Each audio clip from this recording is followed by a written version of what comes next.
The main star of the show, of course, is the Kindle Scribe itself. It comes supplied in this box here. You can see this is the version that includes the premium pen.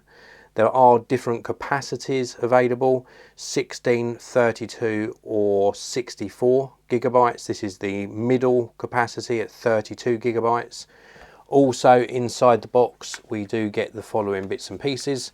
So we get a charging cable, which is full size USB to USB-C. We get some spare stylus tips. We get an introduction and important information user guide. This particular one is going to guide you through getting everything up and running. Now this particular version includes the premium pen. So this is on the side at the moment. It attaches magnetically, which is really nice. You're also seeing this sort of screen saver here at the moment, and this comes on every time you sleep the device. Now this is e-ink, so in its current state it's using like very minimal battery, hardly any power at all. So if we just take a look at the side, we've got the power on off button, we've also got USB-C, and then we've got these little pipette sort of rubber feet on the back, which is just going to raise it off your table or desk and stop it from scratching. Everything else is clear, so there's no other controls apart from that power on off button. And the e-ink display is absolutely gorgeous. So let's wake the device up. So when we wake this up, we're actually presented with our home screen. So you're currently seeing the home screen on the device, and this gives us access to all of our Kindle books as well as our notebooks as well. We can go into library, and this is just going to concentrate on our Kindle books that we're maybe reading at the time, and we can also access more books as well, of course. We have got controls here for searching and for various menu features. We'll take a close look at some of those further down the line in this video. We can also go into notebooks, which is where we're going to be spending most of our time in this particular video. And we've also got a more button just here where we can access reading lists, the web browser settings, and log out of our account. But let's go back into notebooks. We can go into one that I've already created. So let's just go into this very simple notebook one. And you can see it says page 1 at the top. This is something I've written on this page. So I can add some notes to this. So I'm currently doing my Kindle Scribe review. So let's write that on there.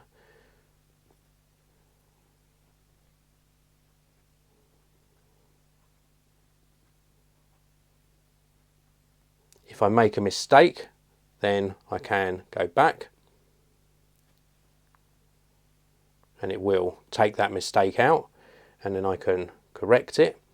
If I want to highlight something, I can tap on highlight and perhaps highlight page 1.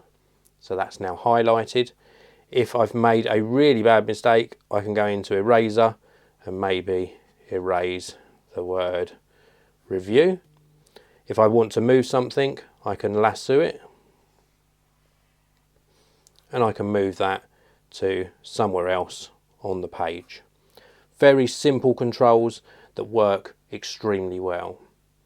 And I can navigate between the pages. So I've already created a page 2, so I can swipe and go into page 2. Very easy. If I tap on the screen, it brings up the menu system at the top, and I'm going to go back to my notebooks. Let's have a look at notebook 2. So notebook 2, I've started creating some project ideas, and again I've got a highlighted title at the top, what month I'm going to start in, and some notes that I've started taking. Now I might want to add an additional page or some additional controls. I might also want to move this menu bar to the right hand side to get it out of the way. Maybe I write left-handed and I would prefer it over here. Or indeed I can actually just minimize the menu bar. And it's in this menu bar where you can also tap to change the thickness of your pen, change from fountain pen to marker to pencil to something that you really feel comfortable writing with. And I can also of course add additional pages to this as well if I want to. So let's go back again to our main overview of all of our notebooks, and let's create a new notebook. So let's tap on the plus, create a notebook. I can also create a folder if I wanted to, but let's just create a notebook. And here I've got some choices of templates. So you've already seen one with a light ruling in the background and a plain one, but maybe I want to create an actual schedule. So let's tap on the schedule one and then on create.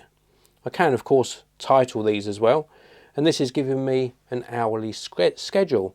So perhaps at 9 o'clock I am attending class.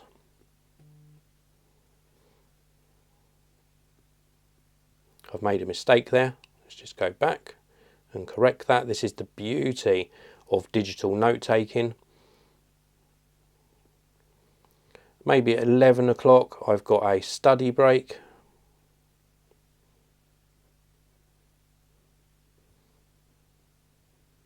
And at 1 o'clock I have got that important exam coming up. So I can schedule my day and really keep organised. So this is in its simplest form of just simple note taking, of creating a schedule, creating notebooks and really organising all of the notes I'm taking. But of course, if you're in maybe something in your library where you're reading a book, of course you can annotate notes on that book, highlight sections, reference particular sections, and really use this as a very, very powerful tool. I think this Kindle Scribe is really well designed. I love the stylus, I love the interactivity and the accuracy of the screen. For taking notes, I think it's absolutely exceptional. It's a really powerful tool and I can highly recommend it. I think everything's really well built. Let's just take a closer look at this screen. It is paper white, and it's got a nice sort of matte texture to it. So when you're writing on it, it really does feel like you're writing on paper. And then the quality of the stylus is exceptional as well. There is an additional button just on the side here. It feels really nice in the hand, perfectly weighted and really well designed. I think that Amazon with the Kindle Scribe have done a fantastic job on the overall design and features. I think this can fit in as an excellent study tool. It's really going to make things a whole lot easier for you.